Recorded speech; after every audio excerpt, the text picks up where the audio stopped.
Bueno, buenos días para todos.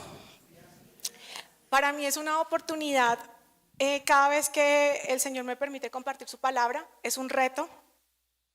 El pastor me ha dicho muchas veces de actividades y cada vez que yo le digo sí, yo como que me examino y digo, Dios mío, estar allá es tener, digamos, la conciencia limpia. ¿Para qué? No porque uno es santo y no, sino por las retaliaciones. Estar acá es una responsabilidad muy grande y le pido a Dios que lo haga de la mayor manera honrosa para Él y que Él sea el que se glorifique.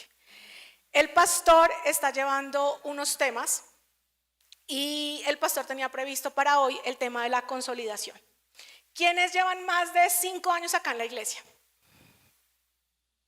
Muy bien. ¿Más de 5? ¿Casi? ¿Más de 5? Listo. ¿Quiénes llevan menos de 1 año y medio? Entre 1 año y medio para acá. ¿Quién está nuevo? Muy bien. ¿Quiénes de los antiguos y de los nuevos estuvieron en el taller de liderazgo de las 9 de la mañana o han estado? Muy bien. ¿Qué pasó este primer semestre del año? Nos capacitaron, ¿cierto? Hubo una convocatoria, hubo unas personas que llegaron a las 9, ¿cierto? Y se prepararon. Este segundo semestre es el tiempo de dar, ¿cierto? Y el tema es consolidar.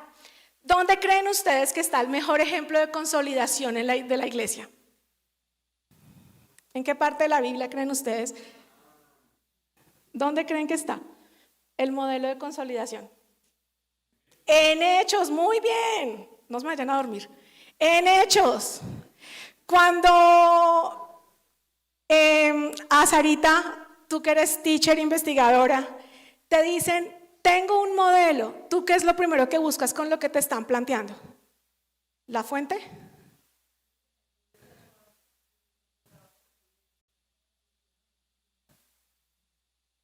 Perfecto, muy bien. Sabía que la pregunta era para ti. ¿Qué pasa?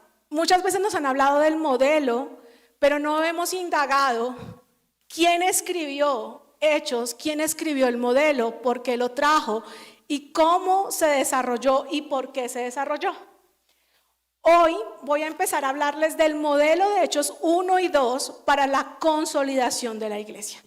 La invitación es que todos estemos súper atentos y que todos nos motivemos no por emoción, sino por convicción a ser parte de esta estructura y de esta nueva forma que el pastor, que Dios le ha dado al pastor para nosotros crecer como iglesia. Entonces, en el primer semestre del 2023, la iglesia ha capacitado a más de 10 líderes en la perspectiva de impartir la esencia de lo que somos como iglesia.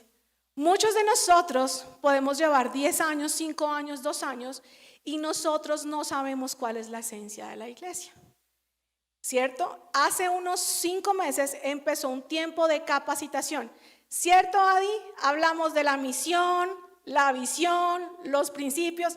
Quien conoce a Adi sabe que la estructura y la cultura organizacional hace parte de su trabajo.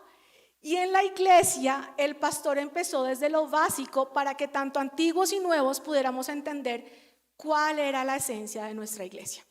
Ahora, en este segundo semestre, es tiempo para consolidar esa estrategia que Dios le ha dado al pastor. Hay algo que me llama la atención y es que siempre estamos pensando en el cómo. ¿Cómo crecemos como iglesia? ¿Cómo ahorramos más en la casa?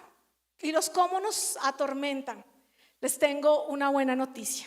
El cómo no es asunto suyo. El cómo no es asunto suyo. El qué es asunto nuestro. Porque Dios va a guiar el cómo a través de lo que Dios le ha permitido vivir o conocer. Toda su experiencia laboral, personal, todos los libros que usted ha leído, todos sus conocimientos le van a servir para que usted pueda interpretar y entender el cómo de Dios. Todo el mundo ya sabe esta historia, todo el mundo sabe que me encanta la historia de Bartimeo el ciego y me encanta la claridad que le dice, ¿qué quieres que te haga? Y Bartimeo no dice una lista de cosas, sino ¿cuántas cosas dice? Una. ¿Y qué es lo que dice? Que recobre la vista. Cuando nosotros decimos cómo crecemos, entonces empiezan no, ministerio de mujeres, ministerio de niños, ministerio de jóvenes, ministerio no sé qué. Dios está haciendo algo diferente con su iglesia. Qué lindos los ministerios, qué lindos los grupos, pero eso no estaba en la Biblia. Qué lindo cómo nos organizamos, es una bendición. Ayrton y Ana María están fuera del país y Dios me ha permitido estos últimos 3 sábados poder, digamos, llevar la palabra a los jóvenes y ha sido una tremenda bendición. Para mí, espero que para los jóvenes también. ¿Sí? Pero, allá tengo un hijo mío. ¿Sí, Juan ha sido lindo? Eso, Juan. Lo conozco hace 10 años. Pero, ¿qué pasa? A veces cuando hablamos de crecimiento aturdimos al pastor. Pastor, ¿por qué no haces esto? Pastor, ¿por qué no haces aquello? Pastor, ¿por qué no hacemos esto? Y muchos de nosotros decimos somos pocos. Pero si usted estuviera acá ya somos como más de 50, yo creo. Imagínese 50 personas dando instrucciones al pastor. 50 personas diciéndole cómo y a dónde ir y qué hacer. Pastor, usted ha estado en esa posición, ¿cierto? Qué lindo, ¿cierto? Tantas ovejitas mordiéndose entre ellas y todas teniendo la mejor idea. Pero la palabra de Dios nos lleva a un modelo de la Biblia, pero nos va a llevar al cómo lo implementamos aquí en la iglesia. Entonces vamos a ver ese modelo de multiplicación que siendo 120 en menos de 40 días llegaron a ser más de 5,000 hombres sin mujeres y niños. Aproximadamente llegaron a ser de 120, 15,000. ¿Quién quisiera esa multiplicación, cierto? Que en 2 meses fuéramos 15,000. ¿Estaríamos capacitados para recibir los 15,000? ¿Tendríamos los líderes para los 15,000? ¿Tendríamos la gente dispuesta a escuchar, orar por 15,000? ¿Cierto? Empezaron con 120. Se estima, un historiador, Josefo, estima que 100 años después de iniciar la primera iglesia, ya eran 25 años. A los 25 años de empezar, iniciar en la iglesia de Antioquía, ya eran 25,000 miembros. En 25 años, usted dice, bueno, pero si en el primer mes llegaron de 120 a 15,000, ¿qué pasó? Consolidar. Dios no nos va a dar algo de lo cual no somos capaces de cuidar. Dios no nos va a dar algo de lo que no somos capaces de administrar. Y nosotros cuando decimos, ¿por qué no crece la iglesia? Pregúntate, ¿tú qué haces para que la iglesia crezca? ¿A cuántas personas ministras, llamas, atiendes, escuchas? Para que la gente se sienta que está en casa y se arraigue. Pero me encanta porque Hechos, ¿quién lo escribió? Lucas. Si quieres la siguiente, por favor. Podemos ir. Y me encanta porque cuando uno entiende el autor de la historia, el autor del libro, uno ya sabe la calidad y sabe cuáles pueden ser sus pequeñas fallas. En 2 Timoteo 4:11 dice, solo Lucas está conmigo. Toma a Marcos y tráele conmigo porque me es útil para el ministerio. Pablo estaba encarcelado por 2ª vez en Roma y el único de los pocos que estaban con Pablo era Lucas. Quiere decir que el que escribió el libro era fiel. Característica número 1, fiel, incondicional. ¿Usted es fiel e incondicional con esta casa? Porque él pudo plasmar un modelo porque era fiel e incondicional. Vamos con Colosenses 4:14, dice, os saluda Lucas, el médico amado y Demas. Yo quiero decirles algo, a veces creemos que la iglesia es para los que están desocupados. No, que vaya el hermanito que está desocupado, él no tiene trabajo. No, yo ando muy ocupado. Él era médico. Era médico. Y tenía el tiempo para revisar, que ya vamos a ver, para indagar y para cumplir su propósito en Dios. Tercero, Filemón 23:24. Te saludan Epafras, mi compañero de prisiones por Cristo Jesús, Marcos, Aristarco, Demas y Lucas, mis colaboradores. Lucas podía hablar de consolidación y de crecimiento porque era un hombre que además de fiel, trabajaba, era compañero, era incondicional.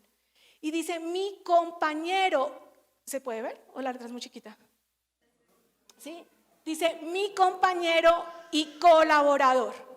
¿Quiénes quieren acá que el pastor los vea como sus compañeros y sus colaboradores? ¿Quién quiere ser compañero y colaborador del pastor? ¿Cierto? Cuando yo asumo, y les agradezco, porque lo que necesitamos son manos. Mucha gente me preguntará a mí, Laura, llevas 10 años y ¿dónde están tus frutos? ¿Cierto? Mucha gente, gracias. Creo que en la vida de la mayoría de las personas que han pasado, Dios me ha permitido dejar una huella. Porque gracias a Dios, en la mayoría de los matrimonios de mis amigos, Dios me ha permitido impartir bendición. Yo fui testiga y madrina del matrimonio de Adamey. César, terminábamos reunión de jóvenes, le tengo pavor a las motos, y César me decía, yo te llevo. Y yo sabía que era para hablar de Adamey. ¿Puedo contarlo? ¿Dónde está César? Está afuera. Y era escucharlo, porque no estaban distanciados. Adi estaba en Cali. ¿Sí viste eso fue hace 7 años, ¿sí viste el recordatorio de Facebook? Y al ver a mis amigos y ver que si bien es cierto no son los más religiosos, cada vez que tienen algún asunto pueden contar con mi casa y conmigo. Eso, ustedes dicen, ¿por qué no los trae a la iglesia? Muchos están en otras iglesias, muchos están en otros países, pero la idea es, ¿hablaste de Jesús con tus hechos y tus acciones? Tus acciones marcaron la diferencia para que aunque pasen 2 o 3 años, esa persona crea que Jesús está en ti y reflejas a Jesús. Los más cercanos conocen mis defectos. Ana María Mota, Mapa, conocen mi carácter, no tan lindo a ratos, conocen mis cositas, mis defecticos, ¿cierto? Pero de eso se trata, de pulirnos. Cuando tú sirves, tú te pules. Y si Pablo decía de Lucas, es mi compañero y colaborador, se conocían. Uno conoce a un colaborador. Uno sabe hasta dónde llega el colaborador y qué hace el colaborador. La idea es que nosotros como iglesia, cuando somos colaboradores, compañeros, nos conozcamos y podamos servir a Dios. ¿A quién iba dirigido la obra de Lucas? La obra de Lucas está dividida en 2 libros. Empieza con el Evangelio de Lucas y su continuidad es con Hechos de los Apóstoles. Pero ¿a quién iba dirigido la obra completa? Tanto Lucas como Hechos de los Apóstoles. Dice Lucas 1:3, me ha parecido también a mí, después de haber investigado con diligencia todas las cosas desde su origen, escribírtelas por orden, oh excelentísimo Teófilo.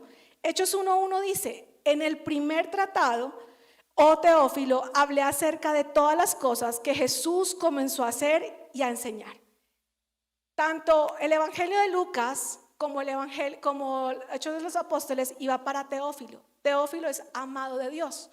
Muchos eruditos, no se habla mucho sobre este hombre en la Biblia, ni los historiadores hablan mucho de él, pero se estima que Teófilo, al significar su nombre, amado de Dios, ¿quiénes aman a Dios?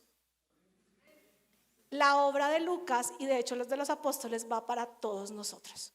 Quiere decir que la intención es que todos los que amamos a Dios podamos participar en la consolidación de su iglesia universal. Entonces, ¿quién era Teófilo? No se dispone de muchos datos biográficos, era de padres paganos, se convirtió al cristianismo tras un estudio concienzudo de las escrituras. ¿Usted quiere ser transformador? Tiene que conocer las escrituras, las tiene que conocer. Tiene que estudiarlas. Tenemos, dice la canción, tenemos que estudiarlas. Tenemos que meditar. Porque usted me encanta cada una de las predicaciones de Sara, porque cómo yo quiero ser diferenciador si no conozco los principios que voy a establecer. Cuando usted edifica una casa, usted establece principios. Los jóvenes, cuando edifican un noviazgo, edifican principios. ¿A base de qué? De los principios. El mundo habla de los no negociables y de los negociables. ¿Cuáles son los no negociables en la palabra? Para una relación de trabajo, una relación sentimental, una relación de iglesia, de compañerismo. Dice que llegó a ser obispo de la ciudad siria de Antioquía, que hoy es una parte de Turquía. ¿Por qué el Señor, o sea, por qué nuestro Padre le da una instrucción a Lucas que le dé un tratado a un hombre que era obispo? Porque el obispo tiene un asunto que es administrar la iglesia. ¿Y cómo administrar la iglesia? Conociendo los principios. Pero ¿cómo conoció los principios si él llegó a estar casi 50, 60 años después de Cristo? El historiador Eusebio indicó que Teófilo fue el sexto obispo de Antioquía, contando desde el tiempo de los apóstoles de Cristo. Teófilo puso por escrito un considerable número de conversaciones y refutaciones de las herejías. Figura entre la docena de apologistas cristianos de su época. Esa carta, cuando usted cree que crecer la iglesia es insignificante, cuando usted cree que estudiar las escrituras es mínimo, eso es lo más importante. Porque sin iglesia, usted es un llanero solitario afuera. Pero si lo que usted tiene puede impartirlo dentro de la iglesia, lo que Dios le ha dado, no lo que tiene, lo que Dios le ha dado, usted lo imparte en la iglesia. Créame que todos seremos más fuertes. ¿Por qué? Porque si yo uno la experiencia de Iván, la experiencia de Dani, la experiencia de Alex, la experiencia del señor Víctor, mi experiencia, la experiencia de Mapa, y todos compartimos, somos una iglesia que va a llegar a jóvenes, a empresarios, a ingenieros súper exitosos, a hombre dedicado. Pero cuando yo me centro en mi espacio chiquito, yo le voy a llegar al que creo que es mi círculo. Pero estamos llamados a llegar a todos, a todos. Entonces, ¿cómo se escribió la obra de Lucas? Lucas del 1 del 1 al 3. Puesto que ya muchos han tratado, es el versículo, dice, puesto que ya muchos han tratado de poner en orden la historia de las cosas. Lucas no dijo, soy el que me la estoy inventando. Lucas no dijo, aquí les tengo la verdad. Dice, ya muchos han intentado poner en orden la historia de las cosas, que entre nosotros han sido ciertísimas, tal como nos lo enseñaron los que desde el principio lo vieron con sus ojos. ¿Qué significa? Que Lucas no lo vio con sus ojos. Entonces a veces usted dice, yo necesito ver el crecimiento para... No, usted lo que tiene que hacer, es indagar en la palabra y saber cómo lo hicieron los que lo hicieron bien. Me encanta porque dice, los que lo vieron con sus ojos y fueron ministros de la palabra, me ha parecido también a mí, después de haber investigado con diligencia todas las cosas desde su origen. Y dice, escribirlas con orden, oh excelentísimo Teófilo. Escríbelas con orden, oh Teófilo, oh excelentísimo Teófilo. Lo que está diciendo es que para escribir, tanto Lucas como Hechos de los Apóstoles, investigó poco o mucho. Mucho. Quiere decir que este modelo que tenemos en Hechos 1 y 2, no fue que un hombre se sentó un día y dijo, ¿cómo me invento? ¿Cómo podemos organizar la iglesia? Fue observación de años. Se estima que Lucas escribió este libro antes del año 70 después de Cristo, porque no cuenta ni cómo murió no cuenta ni cómo murió Pedro, no cuenta cómo murió Juan, no cuenta eso. Pero se estima que pudo ver cómo se estableció la iglesia del primer siglo, que fue la iglesia perseguida y que tuvo gran apogeo. Dice, ¿por qué a Teófilo y por qué a nosotros? Me encanta. Lucas 1:4 dice, para que conozcas bien la verdad de las cosas en las cuales has sido instruido. Para que conozcas bien la verdad de las cosas.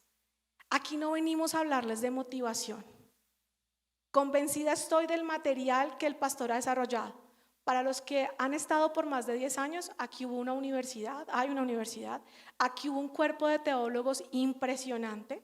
Usted salía de una clase de teología y a usted casi que le hacían decir que no creía ni siquiera en Jesús, porque era tanto lo que le llevaban a debatir y a razonar su fe, que personas, mi mamá había una clase que le tenía prevención, decía es que es algo destruida, y yo no mami, lo que tienes que buscar es a través de la razón argumentos para fortalecer tu fe y poder debatir. Pero esas personas construyeron los materiales, la mayoría, con el pastor, la dirección del pastor, que hoy tenemos. ¿Saben por qué me gusta tanto la vida de Lucas?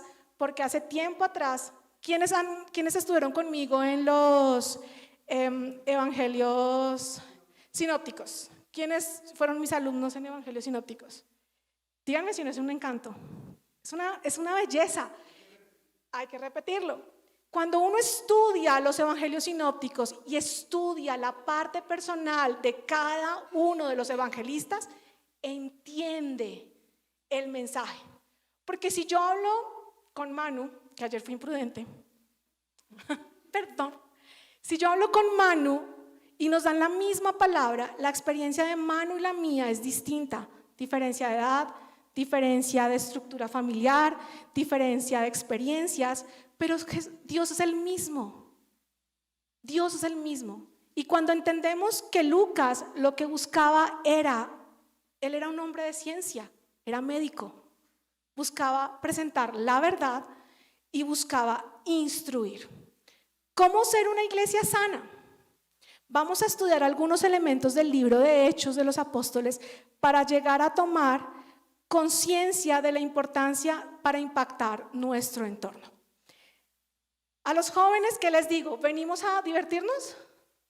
No venimos a divertirnos. Venimos a estudiar la palabra. Todo va a ser un poquitico monótono, pero vamos a ir versículo por versículo.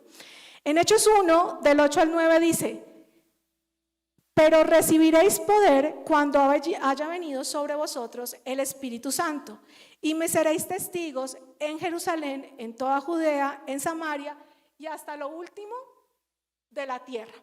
Lo primero es que tenemos que reconocernos como testigos. Si usted es parte de esta iglesia, usted no está acá para el relleno.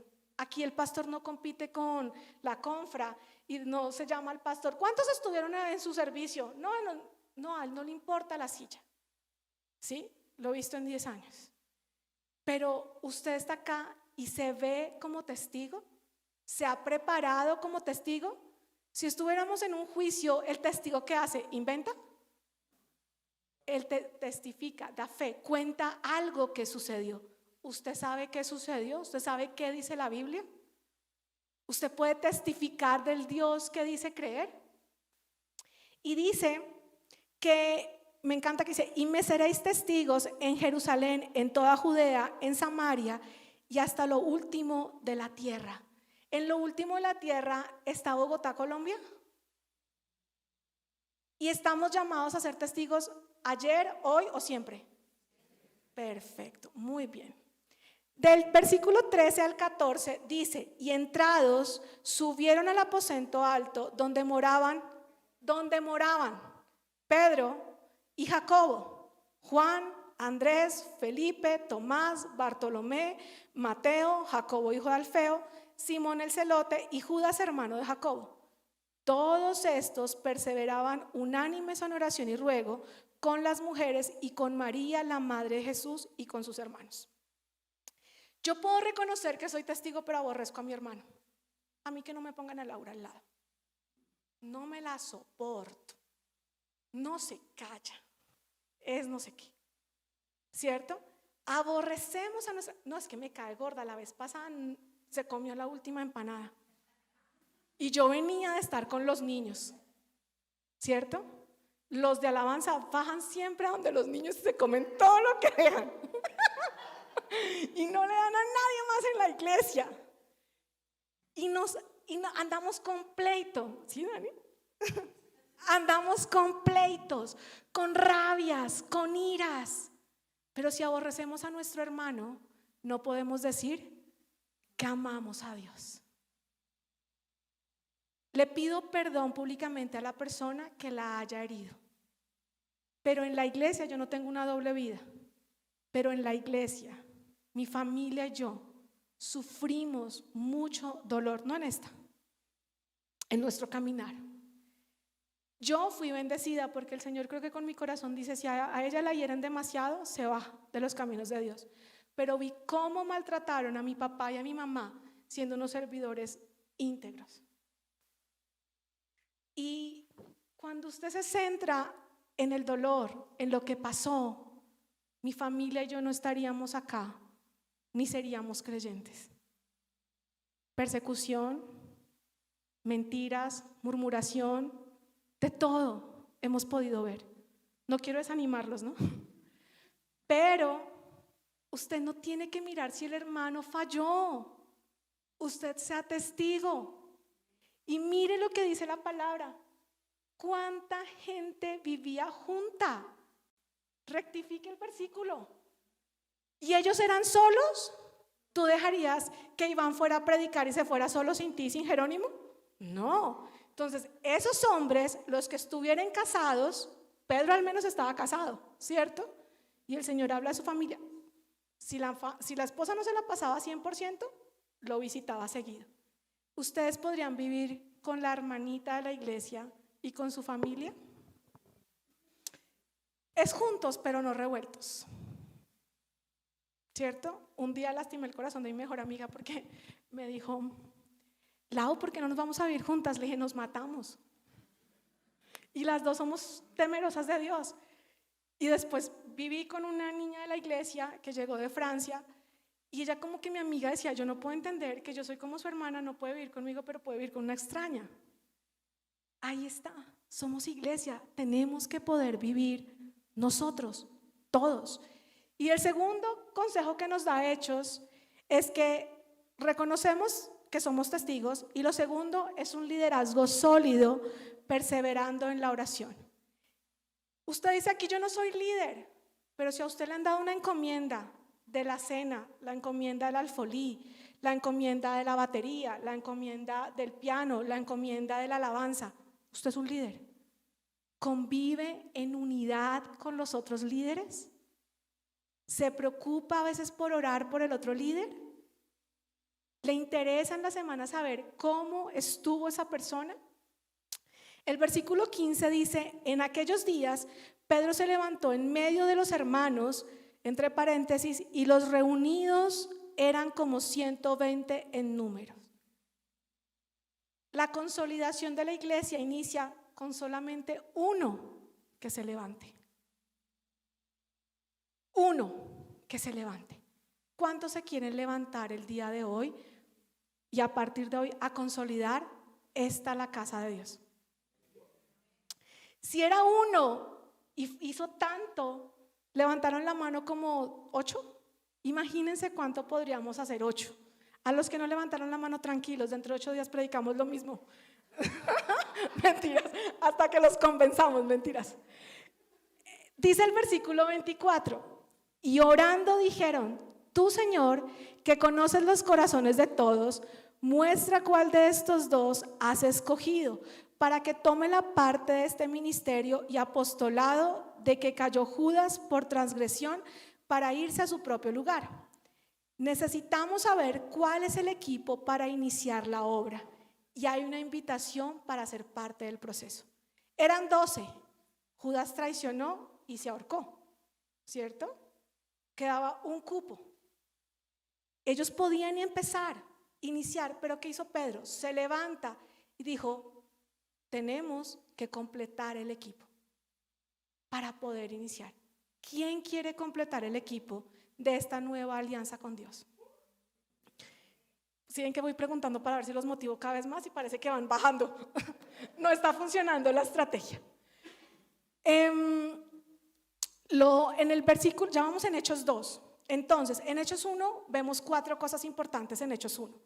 Reconocernos como testigos, un liderazgo sólido que persevera en la oración, uno que se levante y el equipo para iniciar la obra, invitación. Adi, me faltan 10 minutos, ¿me puedes dar 5 más? Perfecto. Listo, es que yo conozco a mi amiga y mi amiga es rígida. En Hechos 2, vamos a ver en la presentación si están los versículos. En Hechos 2 del 1 al 3, si no estoy mal, del 14 al 15. Bueno, en Hechos 2, creo que es del 1 al 3, creo. Perdónenme, no me quedo acá en el texto.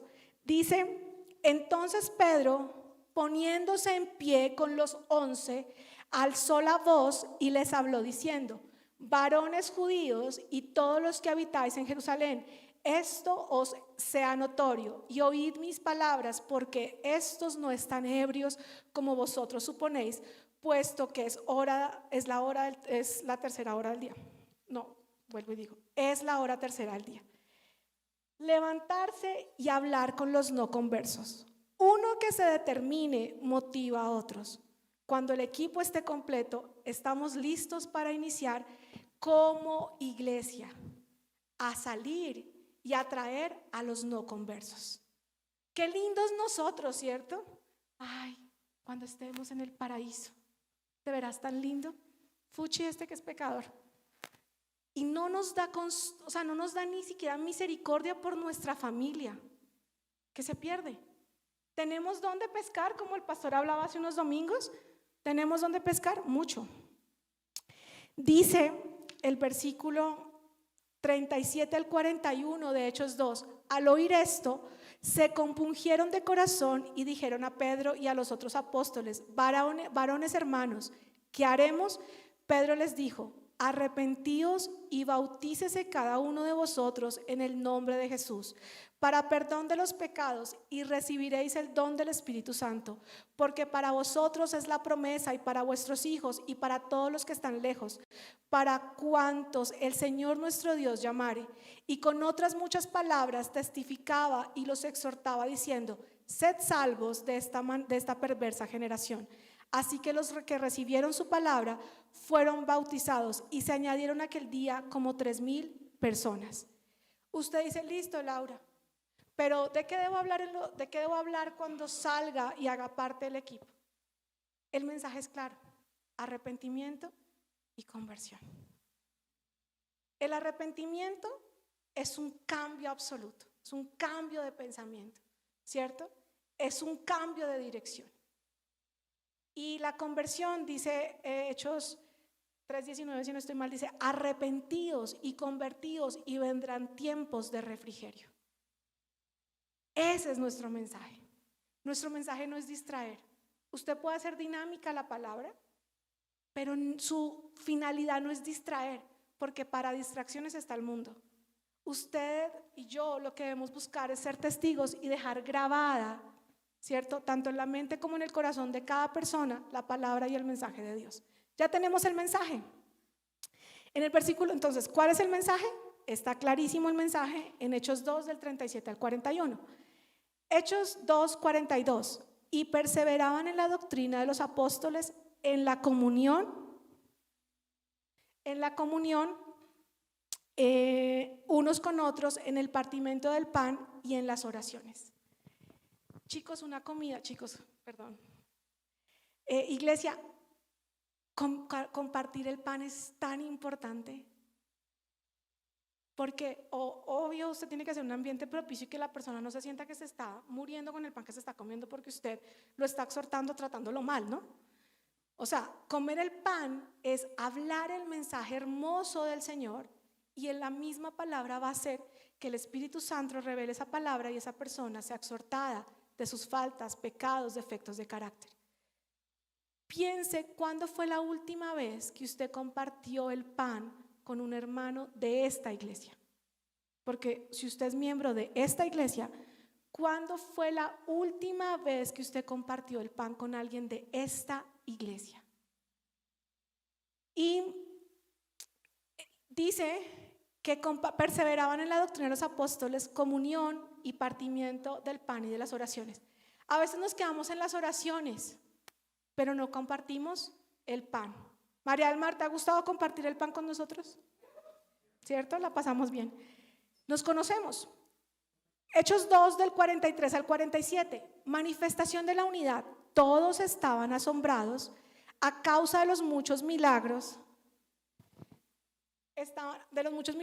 y señales que Dios hacía por medio de los apóstoles. Todos los creyentes estaban muy unidos y compartían sus bienes y sus necesidades de cada uno. ¿Ustedes comparten sus necesidades? Yo me hablo con todos, pero me cuesta intimar. Pero un día tenía una necesidad financiera muy grande, y pasarán el tiempo y contaré el milagro. Muy grande. Y hablé con alguien y le dije, mira, creo que hice mal esto, ¿cómo lo puedo solucionar? Yo ni siquiera estaba buscando la plata, yo estaba buscando cómo desenredarme del tema. Y Dios hizo un milagro sobrenatural. Compartir los bienes no significa que usted venda su casa y me la dé. Compartir los bienes es que si yo tengo 20,000 pesos y a usted le hacen falta y yo mañana puedo tener provisión, se los pueda facilitar. Compartir los bienes es que no me cueste y esté siempre pensando cómo puedo dar, con responsabilidad, pero dar. Y créanme, yo quedé asombrada de Dios que ni siquiera tuve que salir a angustiarme a buscar, cuando Dios a través de su iglesia pudo responder una oración que ni siquiera había salido de mi boca. La oración ni siquiera había salido de mi boca porque yo no estaba buscando eso, yo estaba buscando cómo desenredarme por otro lado. Y Dios es maravilloso, Dios es maravilloso. Y dice, y repartían el dinero según las necesidades de cada uno. Todos los días se reunían en el templo y en las casas partían el pan y comían juntos con alegría y sencillez de corazón. Alababan a Dios y eran estimados por todos. Y cada día el Señor hacía crecer la comunidad. ¿Cuántos días? Cada día hacía crecer la comunidad con el número de los que Él iba llamando a la salvación. Hay dos cosas: usted no decide quién es salvo, ni usted llama a salvación. El Señor llama a salvación. Usted solamente tiene que lanzar la red y el Señor pone el pescadito que tiene que entrar. El problema no es quién. Usted se dedica ahí a hacer, a obedecer. Aquí hay algo muy importante también. ¿Qué es la manifestación de la unidad? La manifestación de la unidad no es algo fingido, es que realmente me importa el otro. ¿Saben por qué la iglesia ha perdido impacto? Porque no le importa al otro. Porque somos apariencia. Aparentamos que el otro me importa. Entonces uno en la iglesia ve los líderes que vinieron 15, vinieron 20, vinieron 50 y parece una guerra de números. A mí no me importa, pero si esa persona se afirma. Hay muchas oraciones que la gente ni siquiera sabe que hago por ellas y no me interesa que sepan porque lo aprendí de mi papá. Mi papá ora por todos y creo que los que conocieron a mi papá, cuando mi papá dice, Iván, tengo que hablar contigo, ¿cierto? Uno dice, Dios mío, es palabra de Dios. Mi papá dice, Lau, tengo que hablar contigo. Esta semana me dijo, tengo que hablar contigo, tuve un sueño. Y yo, oh, de por Dios. Y es alguien que ora y no se la pasa con campanitas. Estoy orando por ti, estoy orando por ti. Y en la iglesia alimentamos nuestro ego que tal vez en el mundo han estropeado. Y queremos ser importantes y populares en la iglesia. Ore, haga una lista de 5 personas. Les tengo una persona por la cual orar, Sara Caicedo. Necesitamos como pueblo que mujeres como ella lleguen al gobierno. Necesitamos.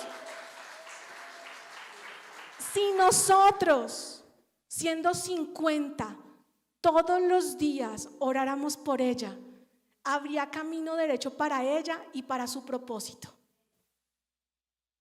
Hay un hombre que admiro, ya que te veo, Iván, desde que lo conozco, es pieza fundamental de su empresa. Eres casi el dueño hace lo que tú digas. Este hombre maneja todo, súper puntual, siempre. A cualquier lado, siempre. ¿Por qué no en su lista coloca que hayan hombres como él, que es ingeniero, y que puedan transformar las empresas privadas en nuestro país? Usted lo conoce, no necesita conocerlo. Necesita que el Espíritu Santo lo inquiete. para que hombres como él puedan llegar. Para usted puede ser loco, pero esta semana el Señor me ha volado el cerebro. Al compartir con los jóvenes, he visto sus sueños y Dios me ha colocado 2 personas, Juan, que lo conozco desde hace mucho, y Gabriel. A Gabriel le gusta el metal, pero yo creo que donde aquí tocáramos metal, toda la iglesia sale. Pero Dios le ha dado un talento, Dios le ha dado un don. ¿Tiene que vivir frustrado porque la iglesia no está preparada para ello? ¿Quiere una persona más para la lista de oración? Ore por Gabriel. Porque hay un mundo secular que se lo quiere llevar a bandas, tal vez, no sé, aquí estoy inventando. ¿Sí? Pero si tiene talento, se lo van a querer llevar. ¿Por qué no orar para que tal vez a usted no le guste el metal? Pero hay cientos y miles de jóvenes que están sumergidos en eso. Y yo, a mi manera de hablarles, no les voy a llegar. Porque yo, por mucho, le decía a Gabriel, por mucho he escuchado las 3 baladitas del álbum negro de Metallica, pare. Y son las 3 suavecitas del álbum, o sea, no más. Pero yo no conozco esa música. Les di 3 ejemplos de personas que pueden impactar y que no tienen que ser de su casa. Usted no puede ser igual que Sara, usted no puede ser igual que Iván, usted no puede ser igual que Gabriel. Pero donde usted no puede llegar, ore para que otros lleguen. Otro ejemplo, Tatiana Guarín, que ahorita te vi. Esta mujer toma decisiones todos los días financieras. Ore para que sea ella un instrumento para que sus compañeros vean que en ella hay un espíritu superior, como el de Daniel, y que ella y sus operaciones financieras produzcan 10 veces más de lo que producen otras operaciones. Porque Daniel 6 dice que hay un espíritu superior sobre nosotros y que nos hace ser 10 veces mejor. 10 veces.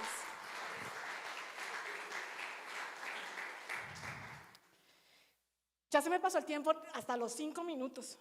Ya voy a irme como al resumen. El resumen está largo. Me falta como 3 hojitas, pero voy a resumirlas. Acá es importante algo. Usted debe conocer las personas de la iglesia. Mi mejor amiga, cuando llegó a la iglesia, a la otra iglesia donde nos conocimos, yo ya le he contado 1000 veces esta historia. Hola, ¿cómo estás? Bienvenida, ¿eres nueva? No, llevo 3 meses asistiendo. No se nos puede pasar que alguien nuevo lleve 2 meses y nadie le haya compartido. Pero hay algo que entorpece la consolidación: la murmuración. Dígale a su amigo: murmuración. Murmuración es criticar, hablar, señalar, opinar de la vida de otro. En la iglesia donde yo me afirmé en los caminos del Señor, un muchacho, un día la mamá le dijo: pero tú, ¿por qué no puedes ir a la iglesia? Y delante de los pastores le dijo: porque usted llega a la casa con mi papá y hablan mal de todos. ¿Cómo vamos a invitar a alguien donde hemos, perdón la expresión, no la voy a decir, donde hemos hablado mal de todos, donde hemos acabado con su piel? La historia de Zaqueo está también en Lucas, y quiero que vayamos, me salté como 2 hojas, en Lucas 19 del 1 al 10. Lucas tiene algo lindo. ¿Quién se quiere leer Lucas? ¿Saben por qué me gusta Lucas? Porque en plena pandemia hubo una palabra que dirigió a Damey, y era la cena, tomar el pan. Y Adamey decía en ese devocional que uno no invitaba a su casa a un desconocido, tú invitas a cenar a alguien especial, a alguien que quieras agradar o a alguien que tengas confianza. Cuando ustedes lean Lucas se van a dar cuenta que muchas de las historias de Lucas, parábolas o historias o relatos, están relacionados con la cena. El partimiento del pan hace parte de una cultura y es estudiada por los antropólogos. La forma en que usted come, a quien invita, a la hora que come, con lo que lo acompaña, hace parte de la cultura. Lucas habla de compartir el pan. Les voy a resumir la historia de Zaqueo. Zaqueo era un hombre muy bajito, supo que Jesús iba a pasar y se puso en la posición correcta y fue a correr y subirse a un árbol que se estima que es de una altura de unos 20 metros, un sicómoro, y se subió para ver a Jesús. Y Jesús lo vio y le dijo: Zaqueo, baja y ve, esta noche cenaré en tu casa. Y quiero que vayamos a la historia de Zaqueo de Lucas 19 y dice: al verlo, entonces, ¿qué hizo? Le dijo Jesús: Zaqueo, baja pronto porque conviene que hoy me quede yo en tu casa. Se apresuró a bajar y le recibió con alegría. Al verlo, todos murmuraban diciendo: ha ido a hospedarse a casa de un hombre pecador. Pasado el tiempo, Jesús les dijo: hoy ha llegado la salvación a esta casa. No murmure, perdóneme mis defectos, ámeme si le cuesto, porque algunos de ustedes no lo saben y me cuestan, pero no se los hago sentir, no son muchos, porque soy humana. Pero primero está el amor de Dios. No murmure, porque como iglesia no hemos crecido, porque hemos murmurado, porque hemos criticado, porque hemos juzgado. Pero lo más lindo es que el Señor no quiere que murmuremos, porque el Señor quiere que llegue la salvación a una casa. A esa persona que usted murmura, a esa persona que usted critica, Dios quiere ganar su vida y su casa. No hable lo que no sabe, no critique lo que no entiende. Ame. Jesús solamente quería llegar y amarlo. ¿Qué significa salvación? Salvación significa, y viene del latín salvatio, y significa acción de salvar. Sus componentes léxicos son salvare, librar de un peligro, mantener entero, sano y salvo. Mas el sufijo sion significa acción y efecto. Salvación es una acción para librar del peligro. Cuando usted hace iglesia, el Señor opera en usted la acción de salvarlo del peligro. Cuando usted se dispone a ser parte de la iglesia, el Señor toma la acción para mantener entero a usted y a su casa, para mantenerlo sano y salvo. Para terminar, la historia de Obededón. ¿Quién conoce la historia de Obededón? ¿Cierto? Quiero que vayan a 2 de Samuel 6, del 6 al 11, creo que está ahí. Fácil. Un hombre toca el arca del pacto, que es Usa, extiende su mano por error y toca el arca y muere. Usted ha dicho: aquí he visto que muchas personas han abierto su casa y no funciona. Yo aquí he visto que yo he abierto mi casa y me va mal. Hablo por experiencias propias. Yo he abierto mi casa y me ha ido bien. Cuando recién empezamos a abrir unos grupos, yo estaba recién mudada acá a Batán, ya no vivo en Batán, y mi casa era una sede de la iglesia. Yo compré todos los electrodomésticos primero, pero no compré ni sala ni nada. Y mi sala eran las sillas rojas, azules de la iglesia. Tenía la segunda sede de la iglesia. Y dije: pastor, yo voy a abrir mi casa. Y llegamos a hacer, ¿cómo se llamaba? Recobrando tu valor. En mi casa llegamos a hacer como, Cecitar, ¿cuántos? 20, ¿cierto? Cecitar, ¿te gustaron mis alas? Hasta tuvieron la fortuna de comer lo que yo aprendí a cocinar, nefasto. Menos mal, todos éramos amigos. Y me acuerdo Cecitar y Nicolás corriendo a la cocina: Lau, recoge, eso está horrible. Los amo porque como amigos hemos compartido muchas cosas, hasta mala comida hemos compartido. Pero de eso se trata ser iglesia. Tú tienes historias con tus amigos, tú tienes amigos acá. Rosarito me conoce hace 17 años. Rosarito, ¿cuántas historias tenemos? ¿Cuántas lágrimas? ¿Cuántas historias? ¿Cuántas veces tú me has levantado a mis papás? muchas. Y eso es lo que Dios desea. Obededón no se asustó por las malas experiencias.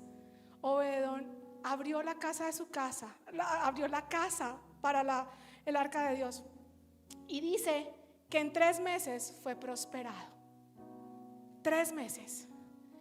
Que entre la presencia de Dios a su casa no es la garantía de 3 meses, pero la garantía es que usted lo haga con un corazón dispuesto y comprometido.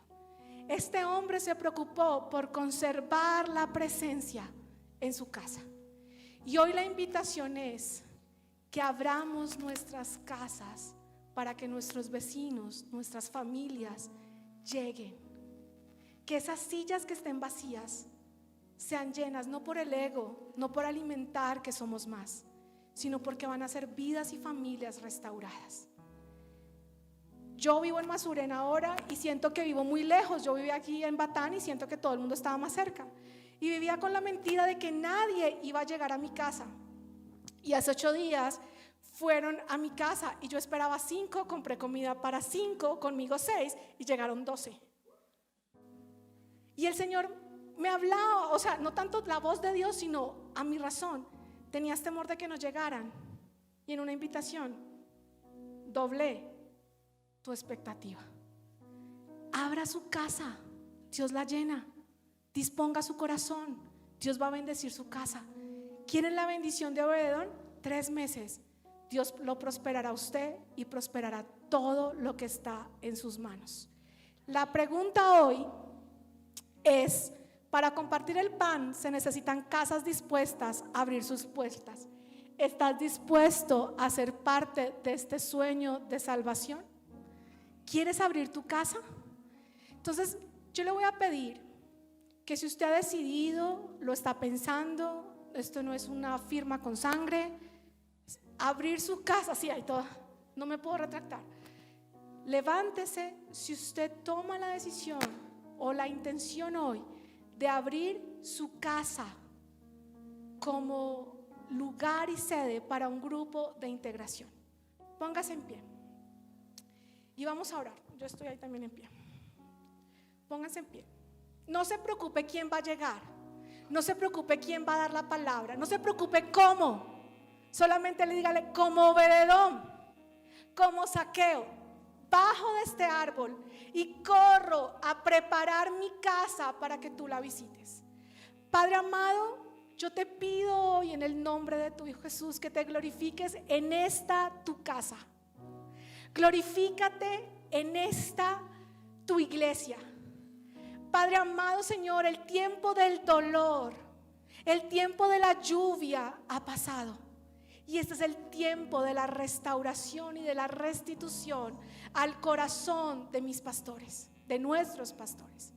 Padre, yo te pido, Dios, en el nombre de tu Hijo Jesús, que a través de tu Santo Espíritu, a cada una de las personas que aquí está levantada con un corazón diciendo: pongo mi casa a tu servicio, te pido, Espíritu Santo, que les hables y que prepares el lugar, porque nos extenderemos no por orgullo, sino para que te glorifiques.